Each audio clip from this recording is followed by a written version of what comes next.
I'd like to welcome everyone here to El Palacio for our event. Thank you for taking time to be here. Yeah, woo! Our rally is Diverse Communities United, because we are a diverse community in Virginia, and we're going to be part of this election, and we're going to help decide who wins on November 7th, and that's Ralph Northam, Justin Fairfax, and Mark Aaron, and all the Democrats.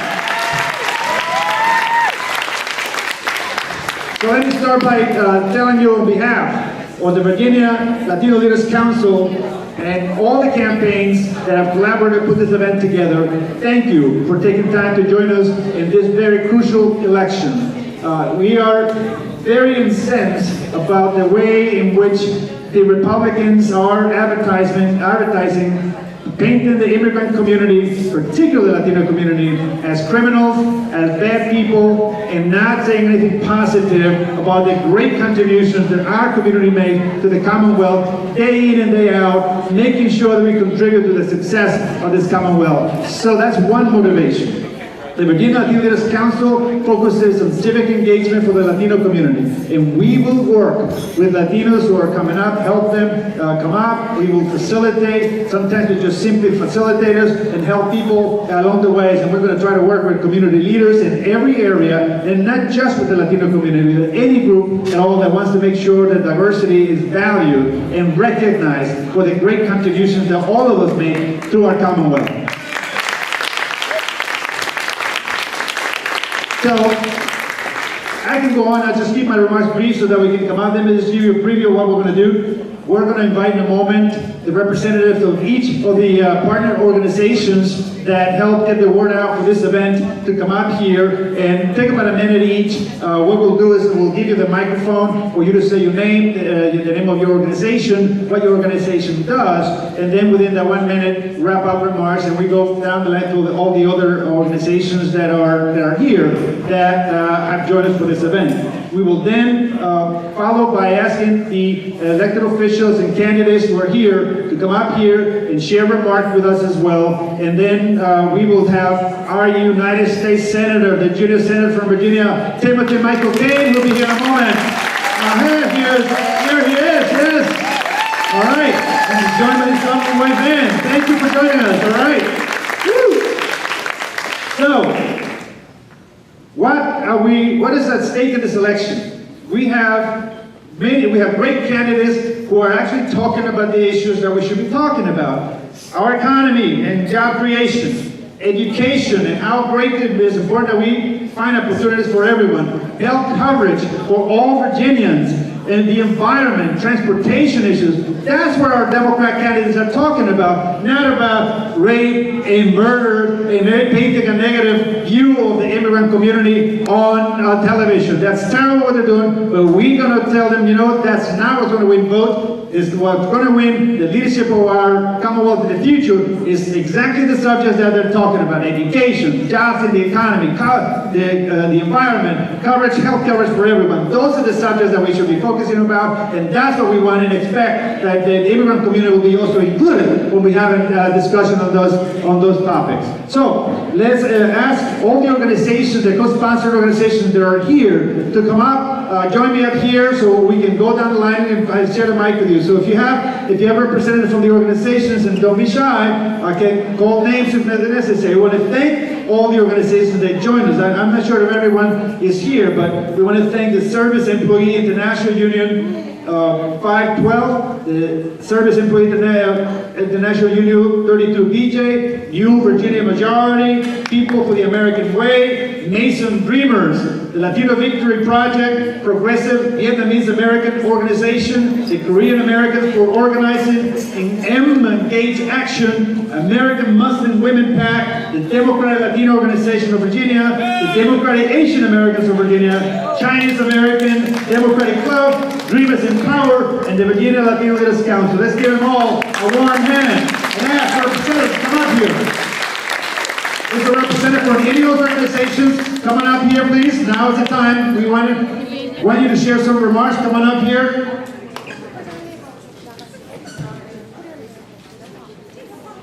All right, come on up. Join me out here. Let's all stand over here and let's go down to the gym. All right, come on, come up. All right, great. One person per organization. And so you just tell us the name, your name, the name of your organization, what your organization does, so that we can cover as many as we can in a few minutes. So let's start right here. Welcome. Thank you. My name is Paul Zhu. I represent Chinese Democrat Club. Actually, we have a banner here. It's called Asian American Democrat Club. We want to vote for the Democrat this time in November. We want to keep Virginia blue. We think the Democrat represent the value of Chinese Americans. Very good. All right. Thank you. Let's hear for him. Yeah. Hi, how are you? Everybody, thank you. In a Korean American society, and I guess everybody don't forget November 7th. Yeah. We work together. Let's go win. Hi, my name is Doug Lee. I represent Democratic Asian Americans of Virginia. I just want to tell you all, our time is now. Our votes, our voices, our future. Let's go out and vote for Ralph Northam for governor, Justin Fairfax for lieutenant governor, and Mark Herring for our amazing attorney general. Let's go! Win! Big Virginia! Hi, my name is Sylvia Pepin, President of Korean American Democrats of Washington Metropolitan Area. Let's make Virginia blue. Hi, my name is Miriam Siddiq, and I am the founder of the American Muslim Women's Political Action Committee. We are the first and only political action committee for and by Muslim women. And of course, we're here to support our fantastic Democratic leader candidates. Hello everyone, my name is Aria Galvin. I'm part of the public relations team for Mason Dreamers. This is my last semester at Mason, so I'm graduating in about 2 months. And what Mason Dreamers does is it's an organization on campus that promotes a safe environment for undocumented folks through education and advocacy. We're here, we were a nonpartisan organization, however, we're leading toward an issue-based organization. We think that it's very important that the folks running in office really take into consideration the students and what we're all about, and that we do deserve a chance to have higher education.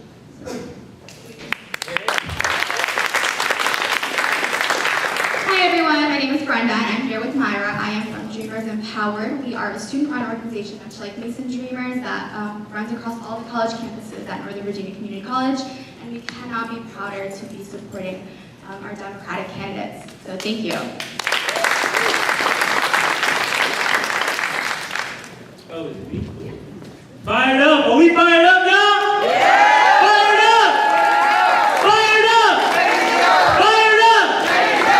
Yeah, that was my organizer. I was actually an organizer in Ohio for Hillary Clinton and Tim Kaine. I absolutely love that. Beautiful to see you guys here. I am the new executive director for Engage Action, Engage PAC, formerly Emerge. We are a Muslim advocacy organization, and our main objective is to really ensure that Muslims mobilize and are organized and stand with candidates who stand for what we believe in. Thank you. It's always hard to follow up after the organizer, but I'll try. My name is Marvin Figueroa. I am the president of the Democratic Latino Organization of Virginia. And our organization tries to increase civic engagement in the Latino community through information, through recruitment, and also by encouraging our candidates to continue to think about the special needs of the Latino community. I'm here, and I wore my Honduran shirt because I am an Honduran immigrant. There you go. My fellow Honduran Senator Kaine. And when you see what's happening on the other side, and kind of the vitriol and the hate that is going on, I'm here to remind you that Hondurans and Central Americans and Latinos in general are part of the American dream, and that we believe in this country, we want to contribute to it, and then on November 7th, we're going to make sure that the ticket wins because they believe what we believe, and we are Americans. Let's hear for our partner organizations. Yes, we're going to do that right after the speeches. Yes, that we're doing. I want to thank you very much for joining us. We will have, don't go anywhere because we're going to have a photo up right after this. So let's give another warm hand. Come on, have a seat. And we'll get started. So you can have a seat now. And we'll bring all the elected officials that are here. Come on up now. All the elected officials and candidates, please come on up and join us up here to the front. We'd love for you to join us up here. And at the end, after our U.S. Senator shares remarks, we will then have that photo op. So please don't go anywhere, those of you who are here, the organizations. And as everyone makes their way here, except for our senator, I wanted to thank the owner of the Palace Restaurant for opening their doors for us to hold this event. Ruben Andrade and all their staff, thank you very much for opening the doors to us. All right. Now, we are very fortunate to have a number of elected officials who took time to join us today. We will introduce our the region where we are. It's Jeremy McPie is the state senator from this area. We're delighted he took time to join us. Let's welcome the state senator Jeremy McPie. All right, thank you, Walter. You're here because you know we have so much at stake. I know each of you wants a Virginia that includes everybody, every kid education, has a quality education here, that women's rights are protected, that we have a vision of Virginia that makes sure that every kid, no matter the status of their parents, has an opportunity for education. Am I right? Am I right? You know, if you look at the bills that our governor, Terry McAuliffe, has had to veto, they're exactly the opposite. They close the doors of opportunity, whether it's on public education, whether it's on women's health care rights, whether it's on our environment, all across the board, the values we hold true and dear to make sure that every neighborhood, every kid has the opportunity to succeed in an environment that's clean, and they've got the vision, and they know that here in Virginia and in the United States, they can go anywhere they want. Those are the values that we are fighting for. We just have just a few short weeks left. And I expect all of us will be wearing through a lot of rubber or leather or whatever canvas is the bottom of your feet. Because it matters. It matters to wake up and have a simple conversation. Do we like what's going on right now in Washington? Do we? No!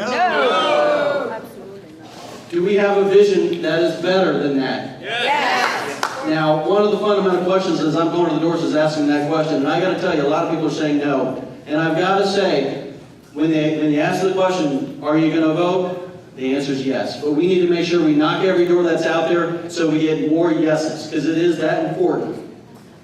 So one of the key questions is, on the morning of November 8th, do you want to see Donald Trump tweeting out a victory for Republicans in Virginia? Was that a boo? Yes.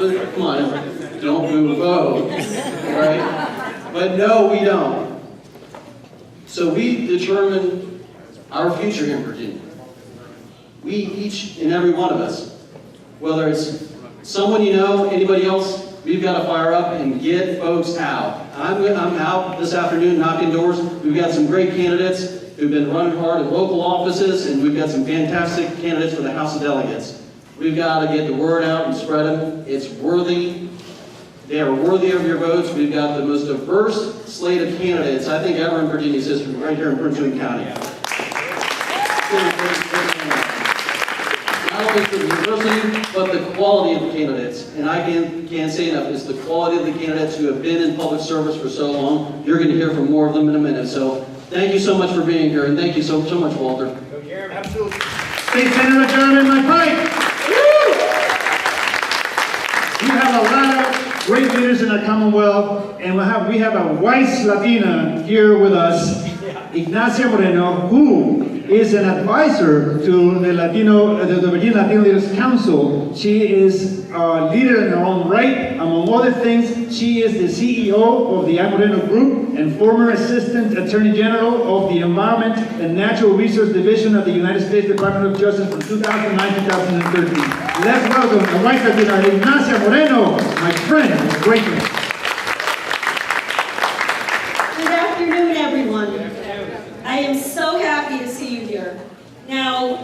I just want to say something up front. I'm not a candidate for office. Yes. And I'm not an elected, no, I'm not yet, right? And I'm not an elected official. But I'm with this panel, and I'm really, really delighted to be standing with them, because some of them are serving you right this second. Nobody better, and I am going to make a distinction, than Senator Tim Kaine, who's here with us. He's always, always, always at our events. And he always brings us in. He really is listening to all of our communities, and I'm delighted that we have the honor of your presence and your lovely wife as well.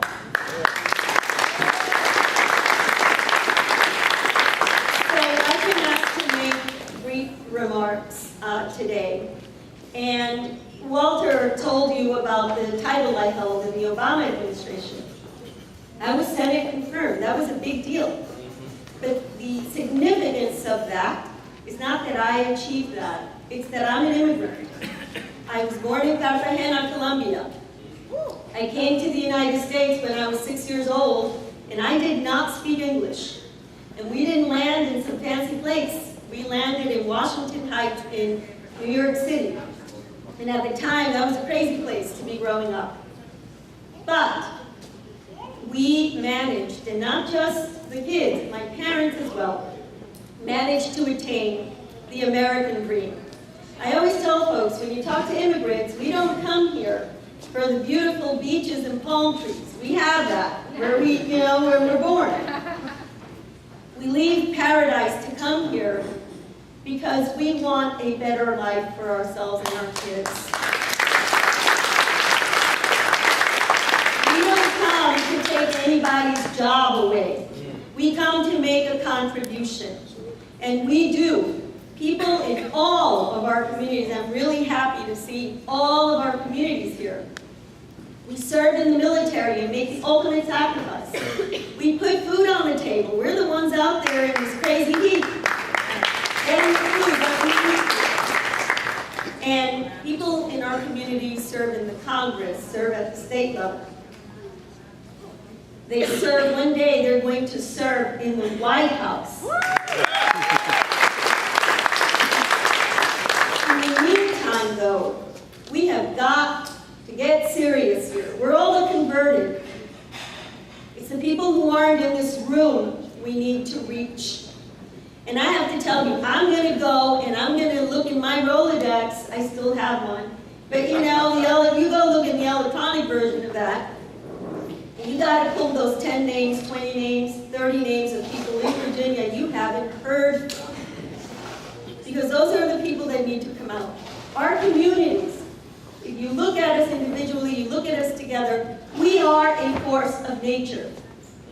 We get up at the crack of dawn, we go past midnight, we work, we study. We do it with a smile on our face. We are grateful. But let's not take for granted that we've had these 4 amazing years with Terry McAuliffe, Ralph Northam, and Mark Aaron. Senators in the Congress holding the line, Senator Tim Kaine and Mark Warner.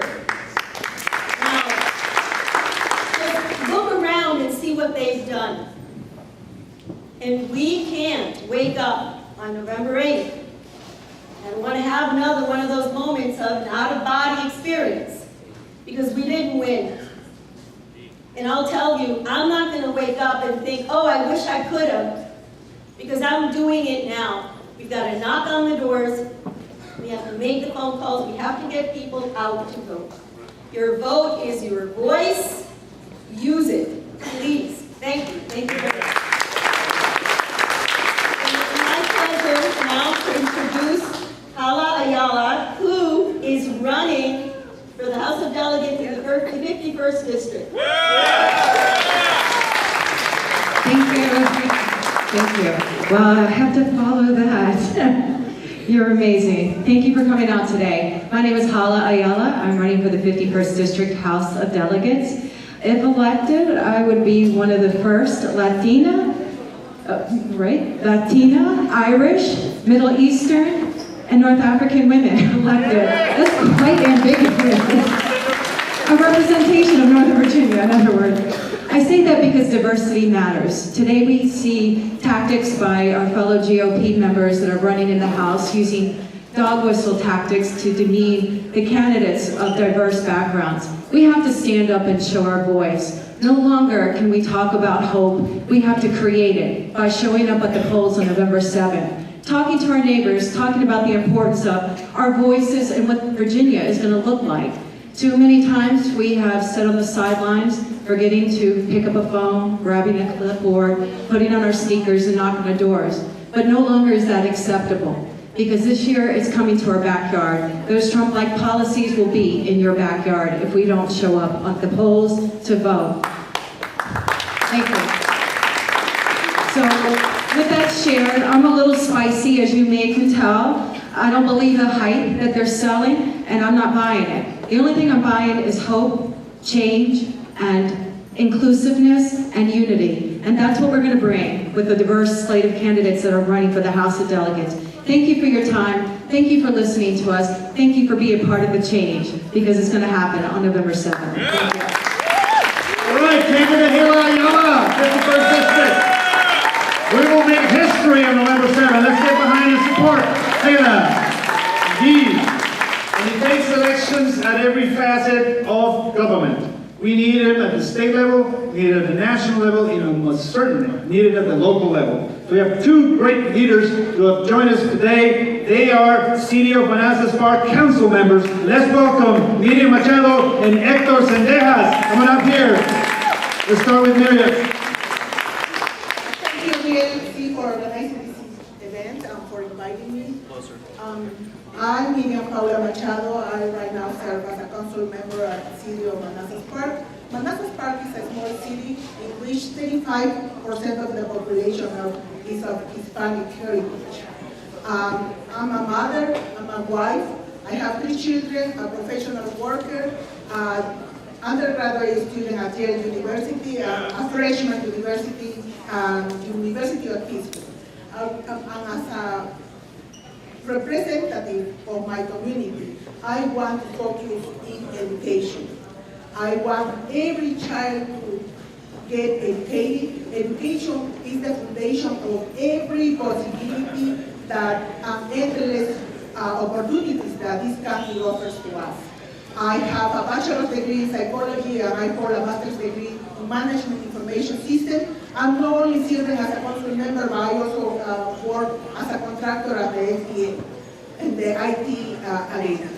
So I'm focused on education, and I want every kid in my community to don't give up. We have to stand up. We have to stand up and become a leader, and we have to provide them all the tools to these kids. We all can become leaders, and this is what I did with my kids. Luis, Mark, and Michael Machado are right now leaders at their respective universities.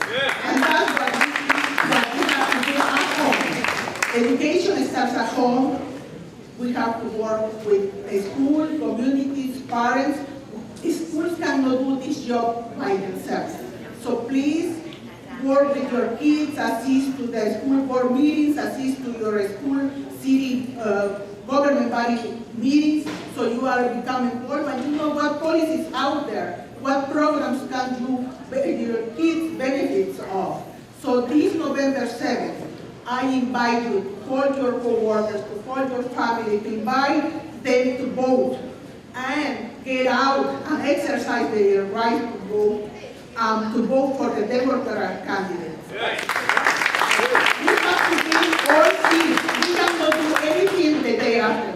So it's the right time to do the work and to spread the word. Let's go on this.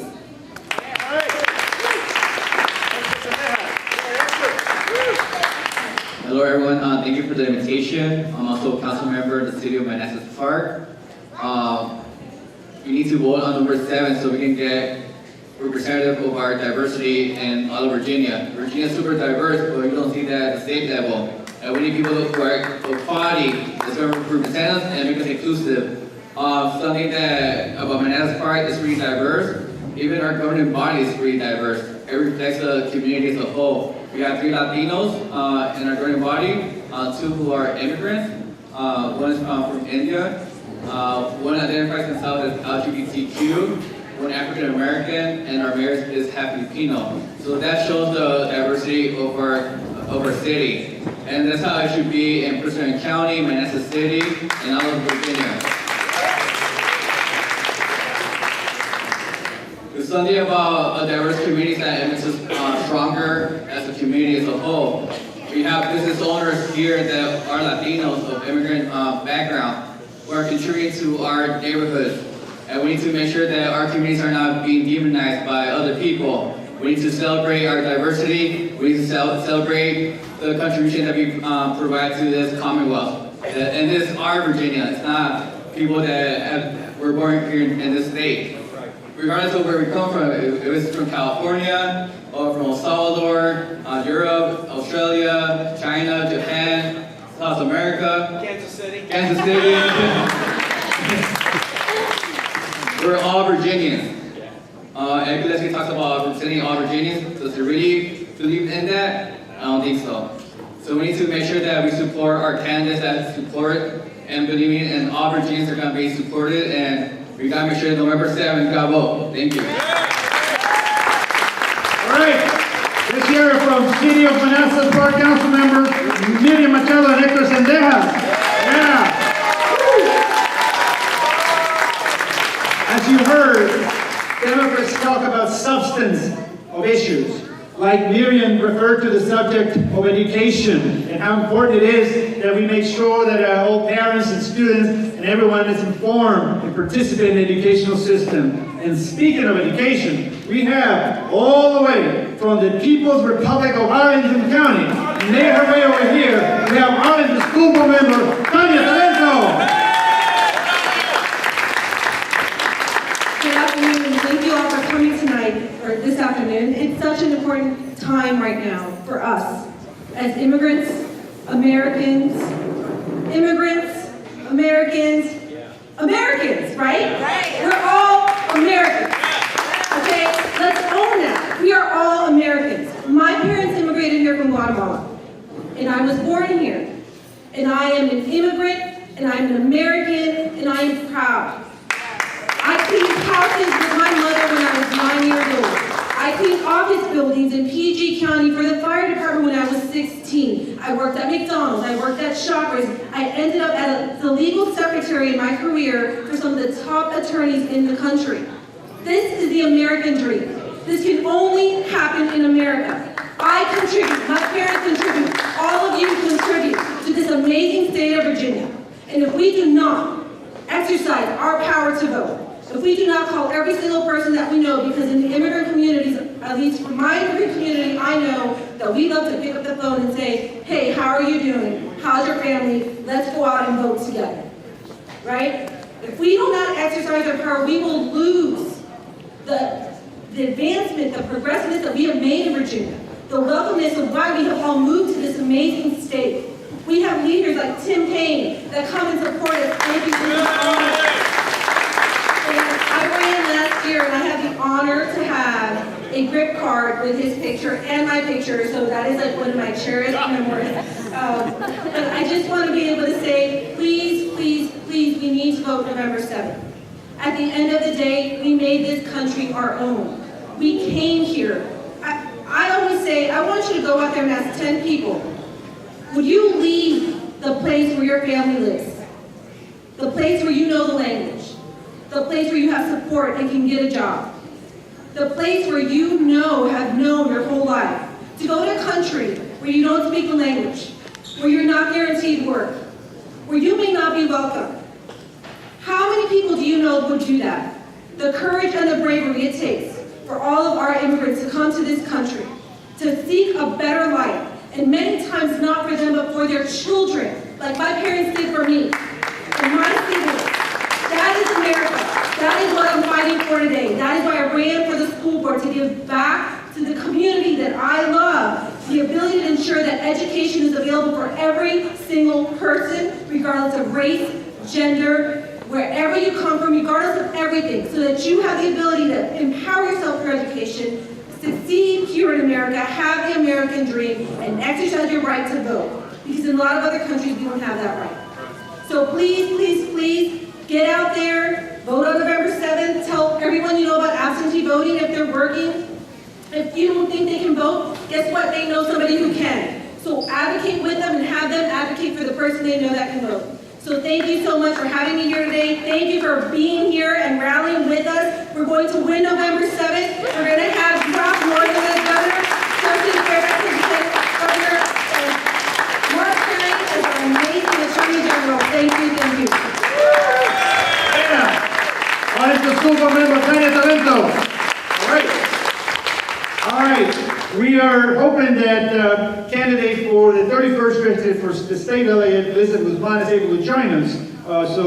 We know that she had another event, and today it's like everything's happening today, right? All kinds of stuff going on. There's never ever a perfect date and time for anything, right? So Elizabeth should be on her way here, and hoping that she can get here maybe just at the tail end of Tim's remarks. And so we definitely will welcome her when she comes. And again, so that we're all hoping to make history and elect 2 Latinas to the state, to the General Assembly this coming session. Now, a lot has been said. Look, how many people here that have come from another land or have family from another land think that we're all here as immigrants to get a free ride and, not pay taxes and, just take advantage of the system? Raise your hand, how many of you believe that? Well, that's unfortunately what some other people are getting the voters to believe, and that is from the GOP. They are trying to scare voters.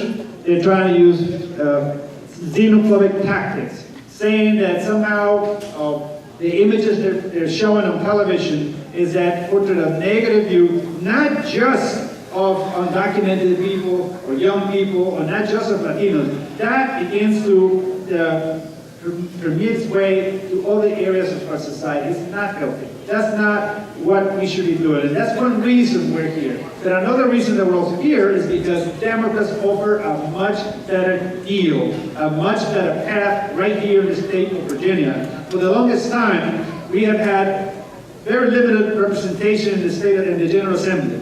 A while back, we were fortunate to make a little bit of history at the local level, but we needed to do it also at the state level. We did a little bit of that when the person I'm about to introduce now, we helped him out in the Arlington, Fairfax, Alexandria area to make sure that he can serve in the General Assembly. He's done it with distinction. He has been a tireless advocate for everyone and anyone, but particularly for the diverse community he represents in the General Assembly for the 49th District. Let's give a warm welcome, una bienvenida al delegado, the state delegate, Alfonso López. ¡Sí se puede! ¡Sí se puede! ¡Sí se puede! Hello, everybody. Hello.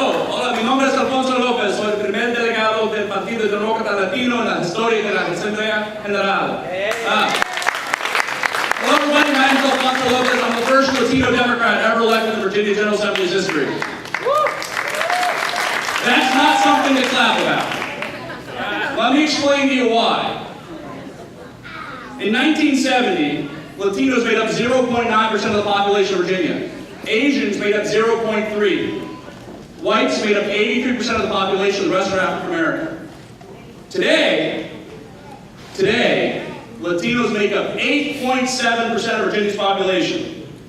Asians make up 5.8% of the population. Now we have 1% Muslim, 1.2% Indian American. Whites have gone from 83% of the population to 63% of the population in just 45 years.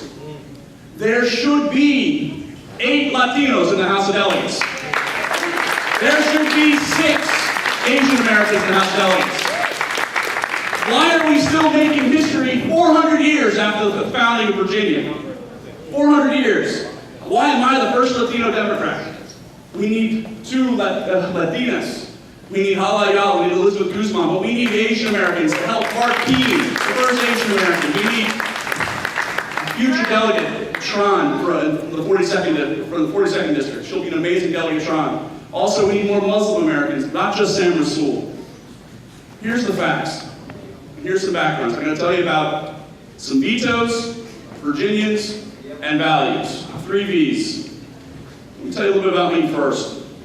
A lot of people knew my mom in Arlington County. She was about 4'11", a comic bolt of energy.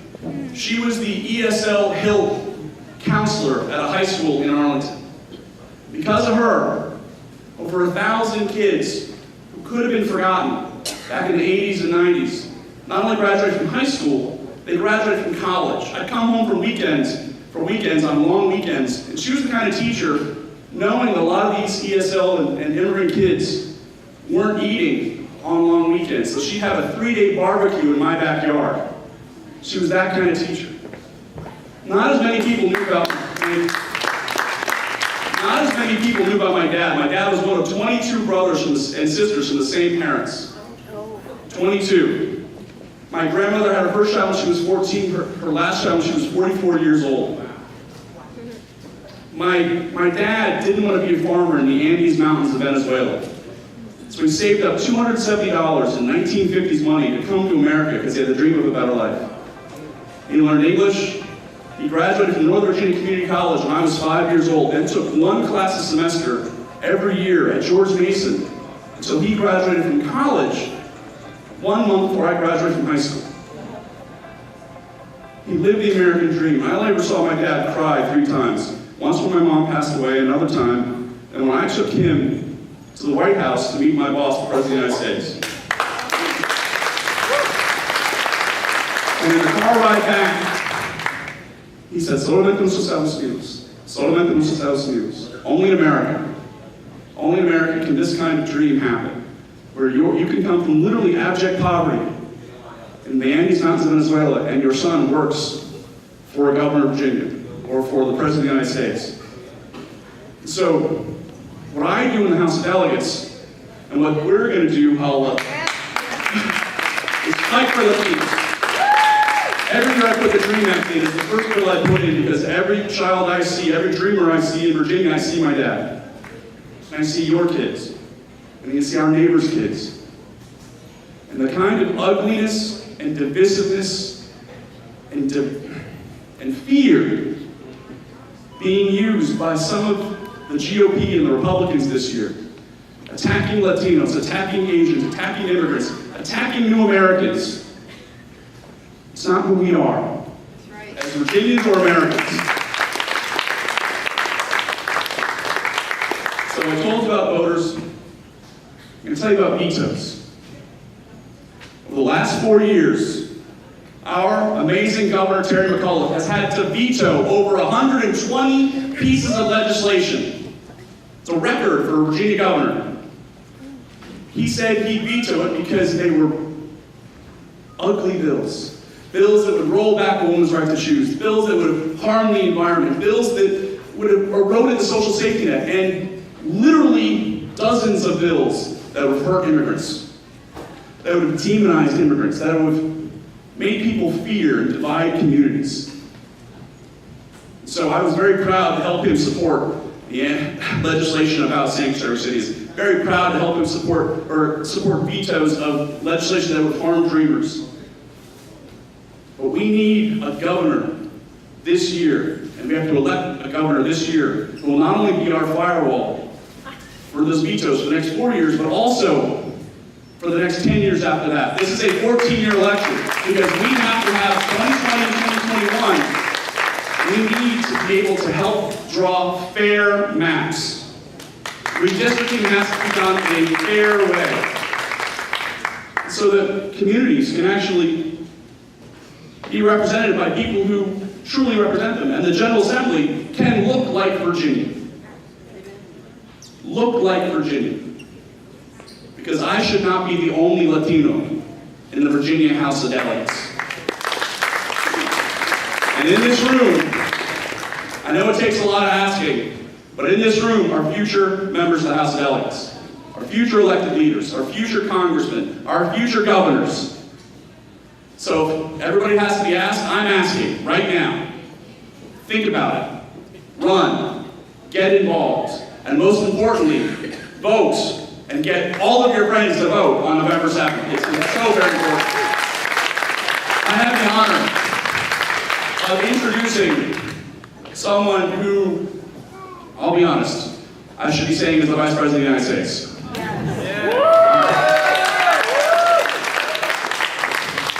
But someone who has given so very, very much to Virginia, as a mayor, as a lieutenant governor, as someone I saw very up close who was the most amazing public servant as governor of Virginia, and now who serves us every day in the nation every day on issues like counterterrorism, on the environment, addressing global climate change, on the health committee, health, education, labor and pensions committee, on the budget committee, and who's been leading the fight for the last several months to preserve health care in America, and is doing yeoman's work every day to fight for our values, values that we need represented, not only in the nation, but in Virginia. Because all the issues we cherish, all the values that we hold dear, they're on the ballot this year. And he's here to talk to us today about those values. So it's my amazing, incredible honor to welcome here to this event our U.S. Senator, Tim Kaine. Hey,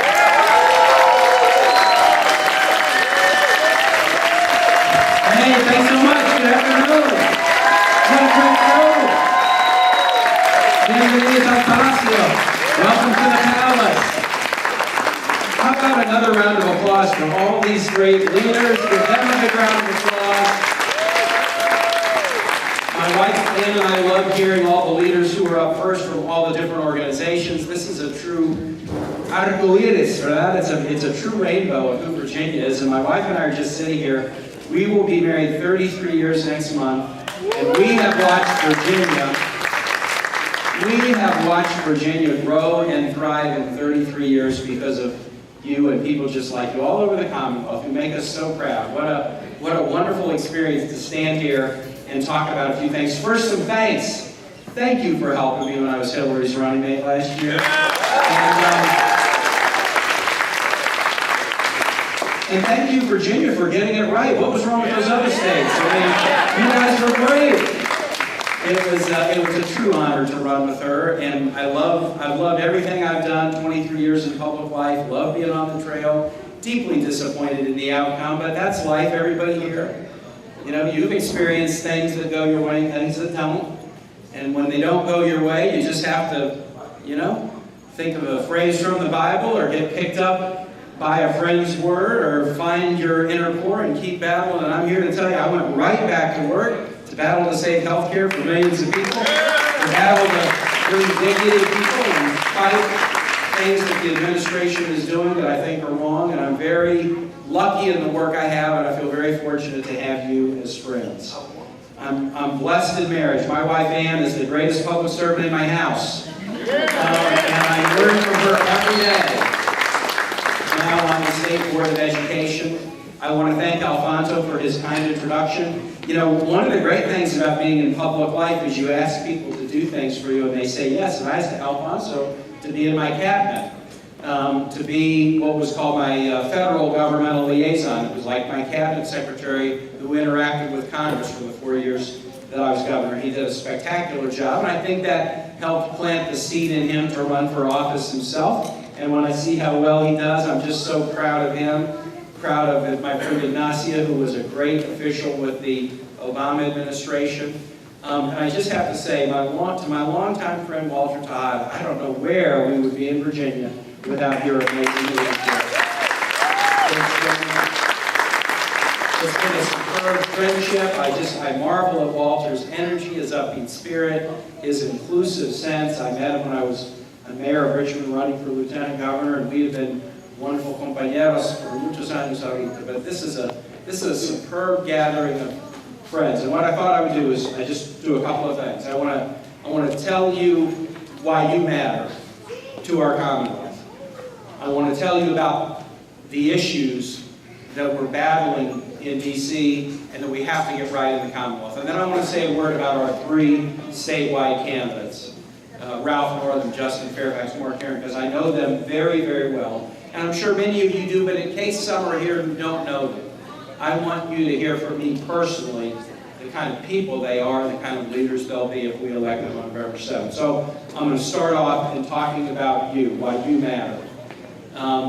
And then after I'm done, we're going to have a real closer. We're going to have Elizabeth Guzman. We'll speak after I'm done, and then we'll do some pictures. So let me talk about why you matter. You hear, the president and others talk as if immigration and immigrants are not a good thing. Well, I'm going to prove to you now that they're wrong.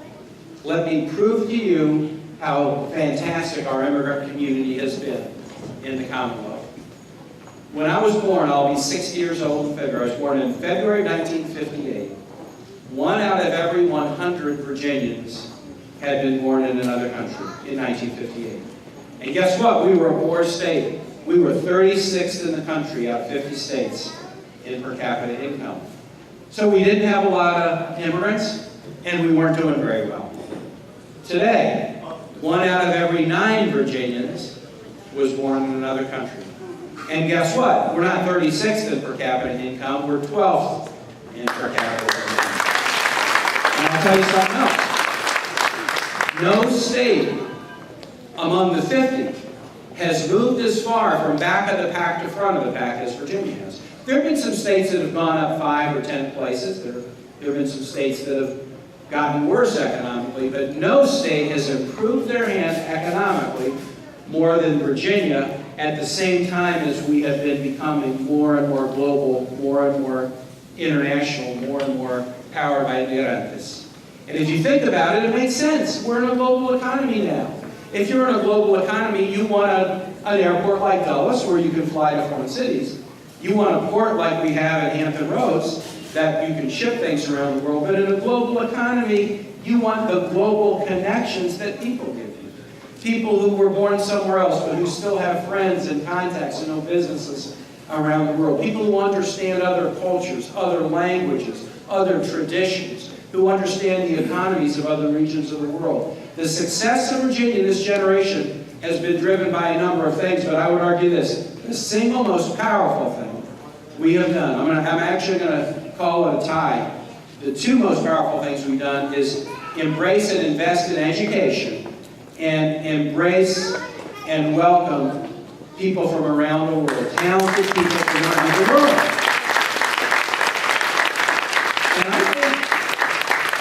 And I think Virginia gets this now. There are some people who talk an anti-immigrant language. You see some of the political ads being run on TV now, and there's some on the other side who still feel that way. You see some things that the president says. But when you see that Virginia rejected that kind of language from President Trump, and Virginia is increasingly comfortable with and excited about our immigrant communities, you see that we now realize it's been a source of strength. The issues dealing with our immigrant communities are just very, very intense right now in Washington.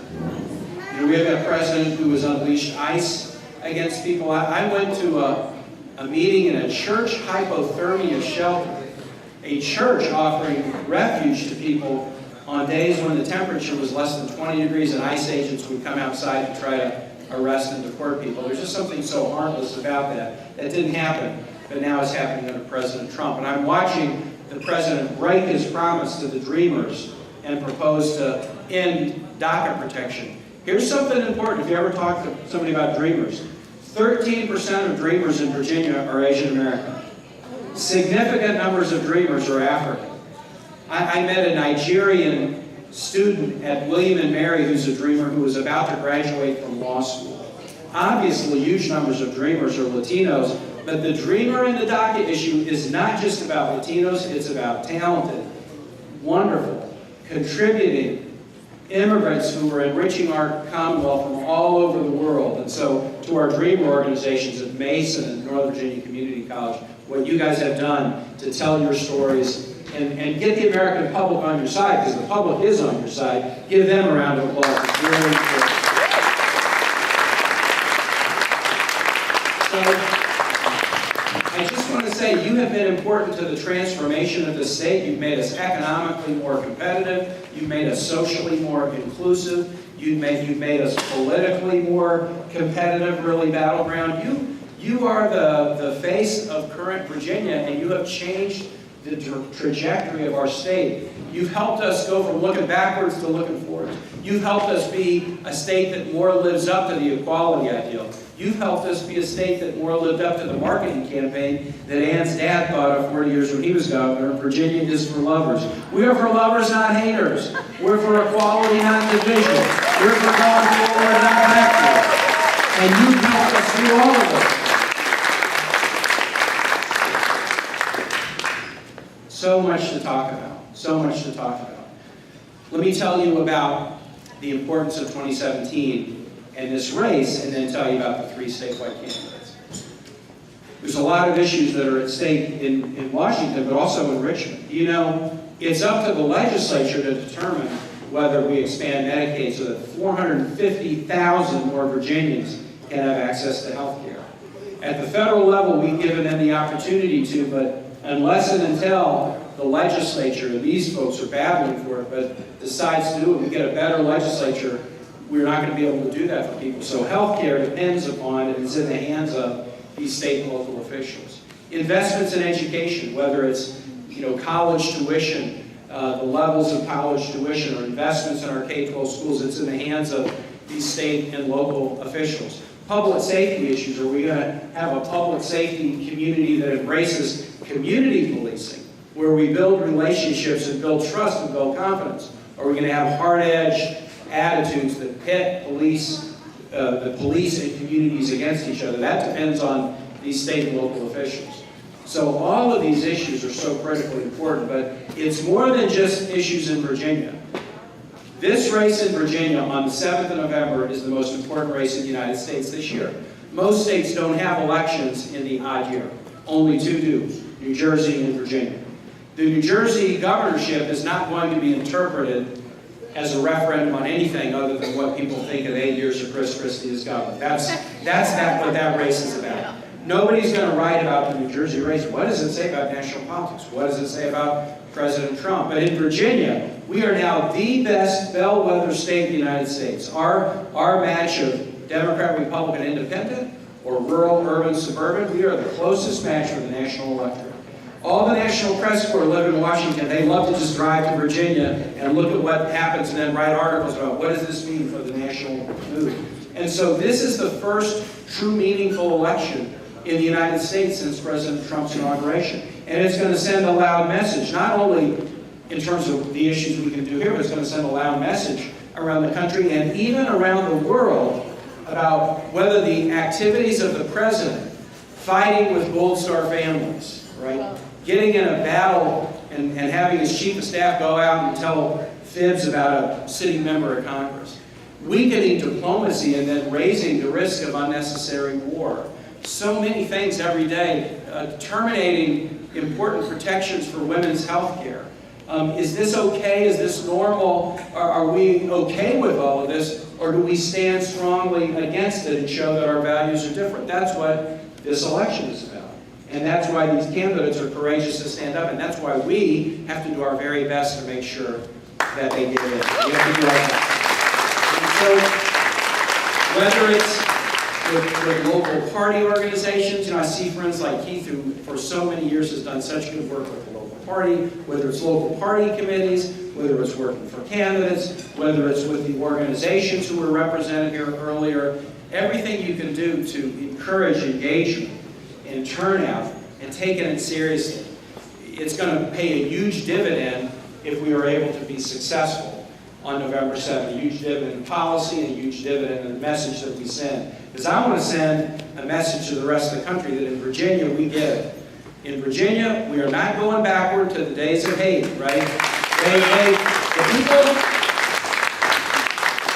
people who came from out of state and went into Charlottesville and committed acts of violence and even murder, they're trying to drag us back, but we're not going to go back. The folks who defaced the church right down here on Route 1, Greater Praise Temple, they're trying to drag us back, but we're not going back. We're going forward, and that's the message that we need to send on November 7th. Let me tell you about our 3 candidates for statewide office. I know they're all over the Commonwealth today. I'll be campaigning a lot with them and for them in the next couple of weeks, but in case you don't know them, you'll have the opportunity to say some things to friends of yours to persuade. I'll start with Ralph Northam. Ralph is a veteran, as you know. Ralph is a physician. Ralph's a pediatric cardiologist. It just bears thinking about this for a minute. What has Ralph had to do as a pediatric? He's a pediatric neurologist. What has he had to do for 25 years? Ralph has had to sit down with parents who are deeply afraid about the most precious thing in their life, their child. And they're worried, what's wrong with my baby?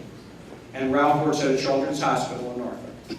And Ralph has had to sit down with parents and offer to deliver bad news to them about a condition that their child has. And he's had to be compassionate and be a good listener and be honest, but also offer a sense of hope to people at probably the most frightening moment of their entire lives. He also served as a veteran in the most military state in the country. If you think about what are the issues we're grappling with here, Virginia is the most military state in the country. Ralph knows the burdens of military service, because he's done it. He knows the sacrifices of military families, because he and his family have lived it. He knows the challenges of being a veteran, because he's lived that. And he can put that to use for Virginians.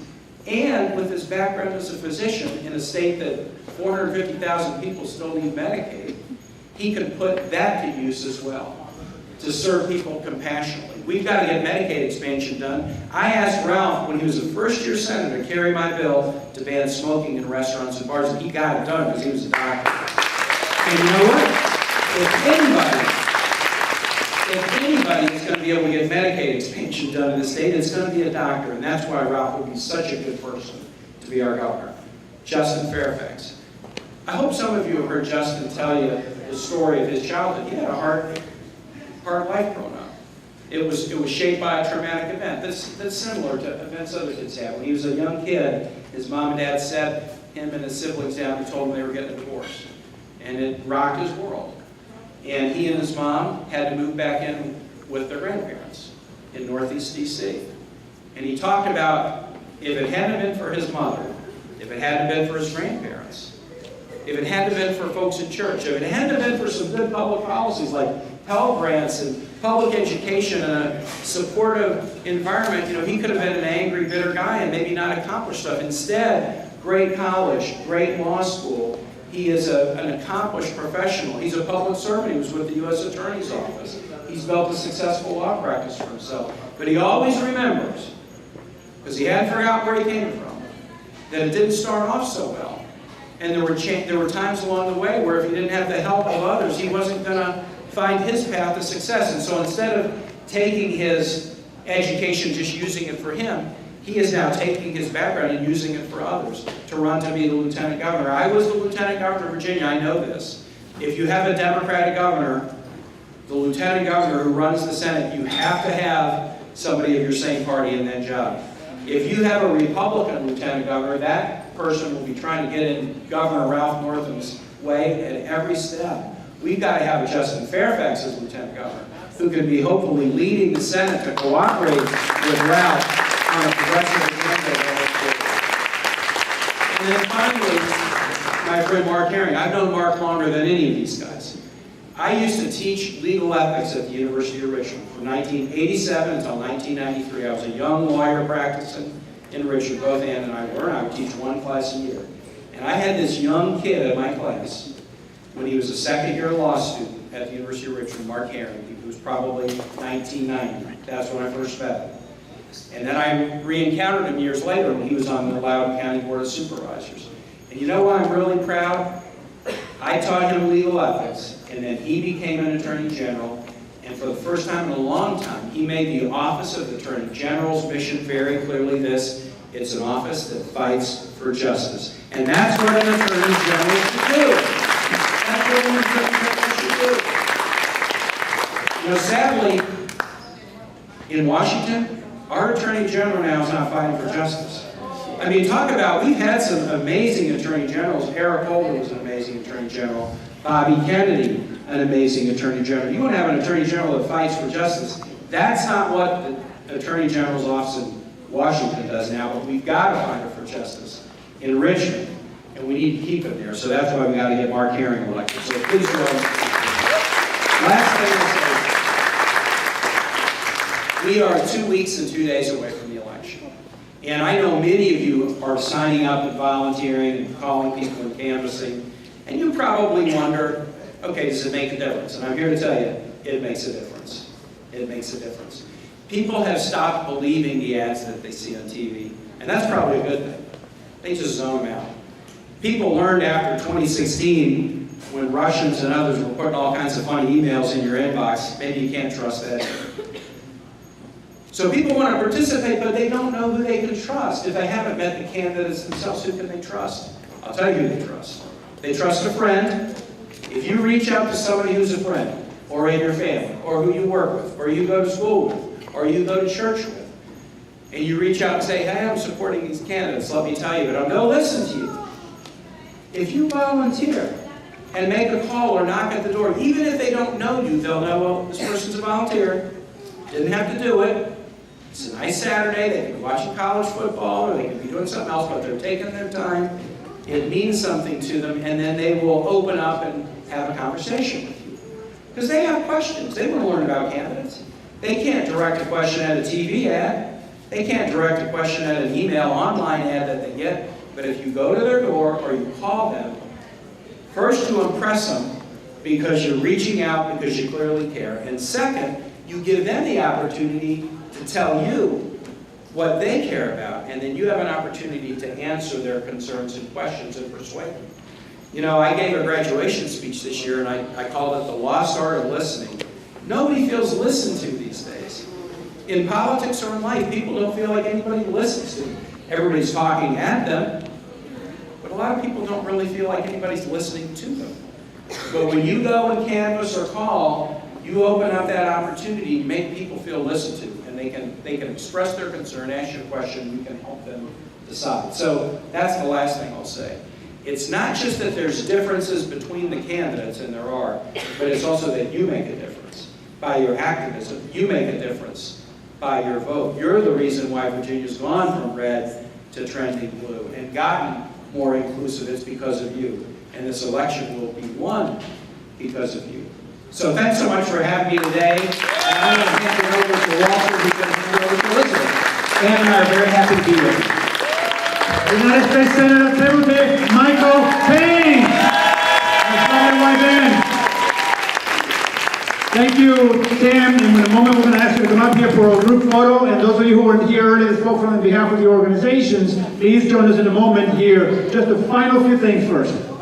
We have a couple of recognitions we need to make, and then I'll ask Elizabeth to come up here.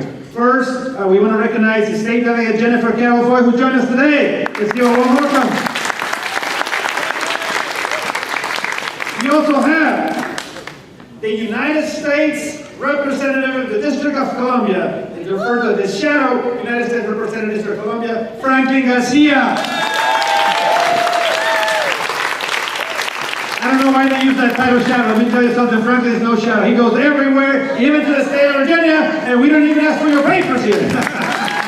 Wonderful. Thank you for joining us, Frank. And so, we said earlier that we need wise Latinas in leadership roles, and we have two that are running for the state delegates. Let's welcome our other candidate who's running, who made her way over here, literally running, Elizabeth Guzman. Bienvenida. Well, buenas tardes. Oh, I like that. Well, it's a pleasure to be here with all of you and share the stage with a person who inspired me to get on this, our very own Senator Tim Kaine. Thank you so much. I always look up to you since that day that you came here to Prince William County and care about us, care about our community, that we're going through segregation, racism, and you stood up for us. So thank you so much for everything you have done for the Latino community in Prince William County. And we can't wait to join that fight next year. Because you will continue to be there. We'll make sure to retire Cory's door for you.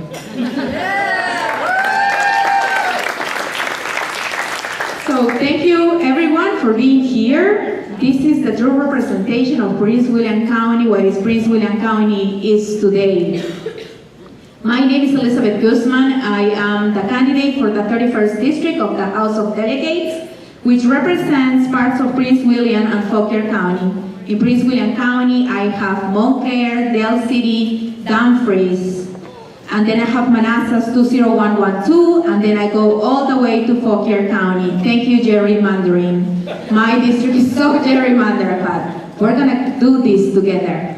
As you could tell, I am not born here. I'm originally from Peru. I came to this country as a single mother with a high school diploma and a certificate as a bilingual secretary, looking for opportunities for my oldest daughter, Pamela, who is 25 today. I never imagined that educational and professional opportunities will become available to me. Through hard work and dedication, I put myself through college and graduated school, and today I have 2 master's degrees, one in public administration, thank you, and a second one in social work. I'm a proud Brown and a proud public servant. I work for the City of Alexandria government, overseeing the administration of programs that help people in need with mental disabilities, intellectual disabilities, substance abuse, and the senior citizens as well. I work before in Fairfax and the public schools as well. I want to go to Richmond because my experiences and challenges assured me that anyone who's willing to sacrifice and work hard in this country will be able to achieve the American dream, and that's why I'm running for office. As Democrats, we believe that any child should have the opportunity to succeed in this country, and that's why I will fight to bring more early childhood education programs here to Prince William County and also to Fauquier County, so my moms could go to work or go to school if they want, so they can leave the welfare cycle. As Democrats, we believe that health care is a human right and not a privilege. And we will fight, as Senator Kaine said, to bring back Medicaid back to the table and make sure that we offer health care to 450,000 Virginians. And we will make sure that those federal tax dollars that are going to other states will be back here to Virginia, so we can invest them in education, transportation, and health care. Finally, as Democrats and as a union member, I believe in fair pay and social justice. And I will fight to increase the minimum to a living wage in Virginia. Right now we have $7.25, and that's unacceptable, where our neighboring states are paying $11.50 in Maryland and $12 in DC. That is not right. When I go and knock on doors and I see that many people are living my own story from many years ago, I will fight for them to make more money so these families could spend more time with their children. So thank you for your support. We have 17 days to prove that Prince William County is bluer than ever. Please join this fight. When we talk about the negative mailers that they do to us, don't feel sorry for me. Fight. Knock on doors. Make phone calls. The more people that know about the people that is running for office in Prince William County, the more votes that you will get. So join us on this fight, because with your help, we're going to bring not only better, but diverse representation to the Virginia Assembly. Because it is time to have a Latino caucus in the Virginia Assembly. It is time to elect more nasty women in the House of Representatives. And it is time, this is for Prince William County, it is time to retire Corey Stewart. Are you with me? Thank you. Thank you so much. All right, let's